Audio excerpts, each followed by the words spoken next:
Assalamualaikum warahmatullahi wabarakatuh. Puja dan puji syukur kehadirat Allah Subhanahu wa Ta'ala atas segala karunia, rahmat, nikmatnya kepada seluruh hamba-hambanya yang tentunya tak akan pernah dapat hitung hingga kapanpun. Sholawat serta salam marilah kita haturkan kepada manusia mulia Nabi Muhammad SAW yang telah memberikan petunjuk sehingga kita semua mengetahui jalan yang benar. Teman-teman yang saya banggakan, tidak sedikit di antara kita yang membicarakan orang lain, apalagi para uti-uti ini. Membicarakan orang lain memang mengasihkan, bukan? Nggak apa-apa, bagus jika yang dibicarakan itu hal yang bermanfaat. Namun sepertinya kalau sudah membicarakan orang lain, kayaknya lebih banyak membicarakan keburukan nih, atau sering kita sebut dengan ghibah. Lisan kita, perkataan kita, ini berhubungan erat dengan ghibah. Sehingga ghibah ini dapat dilakukan secara sadar maupun tidak sadar. Apalagi di era milenial nih, pengguna media sosial ini semakin banyak yang membuka aib orang lain. Padahal tanpa kita sadari bahwa hal tersebut juga merupakan ghibah loh. Ghibah ini sangat berbahaya teman-teman. Di antara bahaya dari ghibah, yang pertama, memecah belah keutuhan dan kerukunan dalam kehidupan bermasyarakat.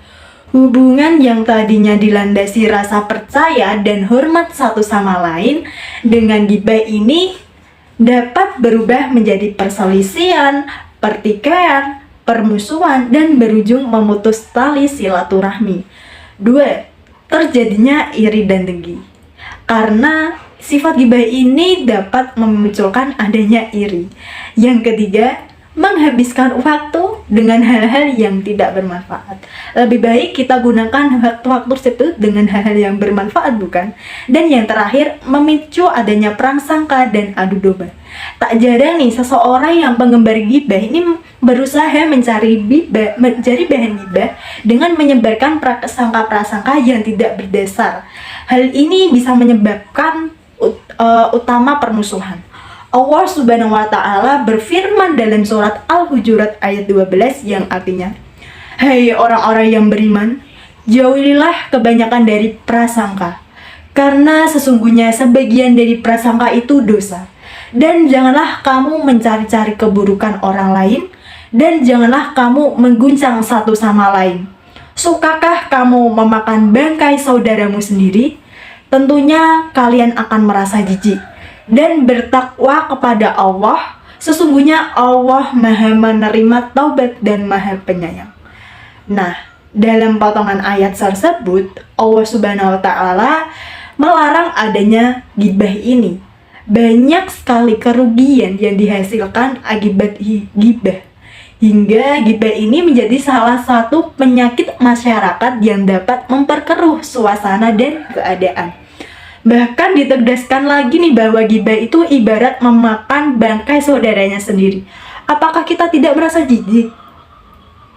Teman-teman yang saya banggakan, maka dari itu kita sebagai umat Islam sudah menjadi kewajiban kita untuk selalu melakukan apa yang diperintahkan dan menjauhi larangan Allah Subhanahu wa Ta'ala.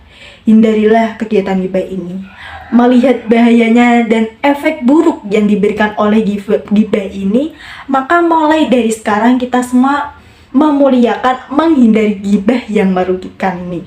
Banyak cara kok yang dapat kita lakukan dengan menghindari ghibah ini, yaitu salah satunya dengan cara mengingat bahwa perbuatan ghibah ini menyebabkan kemarahan dan kemurkaan Allah. Dan satu lagi yang perlu kita ingat nih, bahwa ketika kita membicarakan kejelekan saudara, sama saja ia seperti orang yang makan bangkai saudaranya sendiri.